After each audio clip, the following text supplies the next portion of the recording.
Bonjour à tous, je voulais vous parler aujourd'hui du besoin de fonds de roulement, le BFR. Alors le besoin de fonds de roulement, c'est un indicateur clé de la trésorerie d'une entreprise et s'il est mal maîtrisé, ça peut conduire à l'arrêt des paiements et souvent à une issue un peu plus fatale de la vie d'une entreprise malheureusement.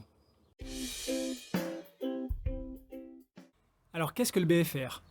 Ce sont la somme des liquidités dont a besoin l'entreprise pour faire fonctionner l'activité de son entreprise. Euh, ça peut être, ça peut être le besoin en stock, en matière première, et ça va être effectivement tous les besoins fixes de fonctionnement de l'entreprise, les charges fixes et les salaires des salariés qui composent cette entreprise. Le BFR représente le niveau optimal du fonds de roulement dont a besoin l'entreprise. Le montant du BFR peut varier avec beaucoup d'indicateurs.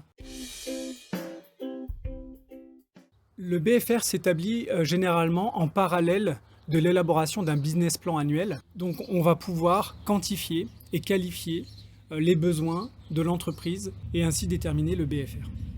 Alors il faudra prendre en compte certains éléments, les cadences d'approvisionnement, le besoin en matières premières, les contraintes de fabrication, le niveau d'activité de votre entreprise, les encours clients et le crédit de vos fournisseurs. Alors pour calculer le BFR, c'est l'opération suivante. Les stocks moyens hors taxes de l'entreprise, plus les encours clients moyens TTC, moins les encours moyens fournisseurs TTC. Votre trésorerie sera positif si votre fonds de roulement est supérieur à votre besoin de fonds de roulement. Si le fonds de roulement est inférieur au besoin de fonds de roulement, il faudra alors réduire ce besoin de fonds de roulement.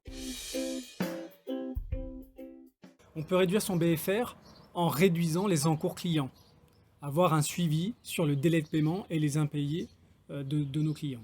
On peut réduire son stock ou améliorer la rotation de son stock, faire en sorte que le délai entre l'achat de fournitures de stock de matières premières et la revente auprès de son client soit le plus court possible.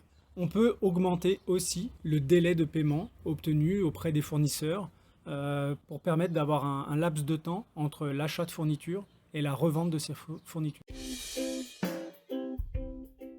En conclusion, la maîtrise de ce besoin de fonds de roulement est essentielle et primordiale pour la bonne santé économique de votre entreprise au-delà de votre compte de résultat. Je vous propose un rendez-vous qui est offert, qui permettra de se rencontrer entre entrepreneurs et puis échanger un petit peu sur les besoins et les leviers qu'on peut tirer sur votre entreprise.